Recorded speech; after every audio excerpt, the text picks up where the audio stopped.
part of the gun initiative, though, an informational campaign to really change the hearts and minds of people in Washington, D.C., and in particular our young people. They are saturated in the media and in entertainment, or by the entertainment industry, with violence. And I think too many of our young people, in particular our young men, are fascinated with violence, and in particular fascinated with guns.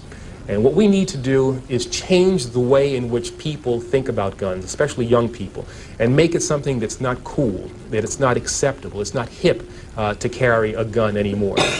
In the way in which we've changed our attitudes about cigarettes. You know, when I was growing up, people smoked all the time. I mean, both my parents did. But over time, we changed the way in which people thought about smoking, and so now we have people who cower outside of buildings and kind of smoke in private and don't want to admit it. And that's what I think we need to do with guns, really change the way in which people think about guns. Now, this is not going to be something that's very easy to do because we are, quite frankly, fighting something that appears, you know, every day on television, on the radio, in our popular music, in movies that these kids are exposed to.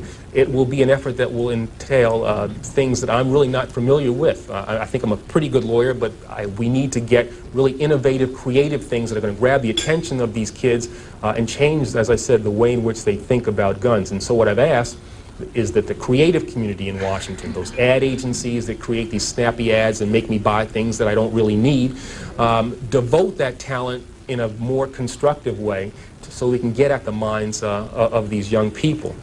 This informational campaign, I've also called on the newspapers and the television stations to devote to us time and space so that we can get these ads, so we can use these spots, and not to give us 1, 2 o'clock in the morning ads when nobody's watching, but at the time when people, particularly young people, are watching television, so that when they're watching, you know, the Fresh Prince of Bel-Air or Martin or whatever else they watch, and yeah, I watch those things once in a while, so that they'll see these ads and they'll be grabbed by these ads. I've also asked people who have influence over youngsters, entertainers, athletes, to be involved in this program as well. But not only them, community leaders, Jesse Jackson, Mayor Barry, people who have credibility with young people should be on the television, on the radio, as much as we possibly can, and telling these youngsters that it's wrong to carry a gun, and that if you have information about people who are carrying guns, you've got to share that with Chief Thomas and with his people as well. I've also asked the school board to make a part of every day some kind of anti-violence, anti-gun message. Every day, every school, at every level. One thing that I think is clear with young people and with adults as well is that we just have to be repetitive about this. It's not enough to simply have a catchy ad on a Monday and then only do it every Monday. We need to do this every day of the week and just really brainwash people into thinking about guns in a vastly different way.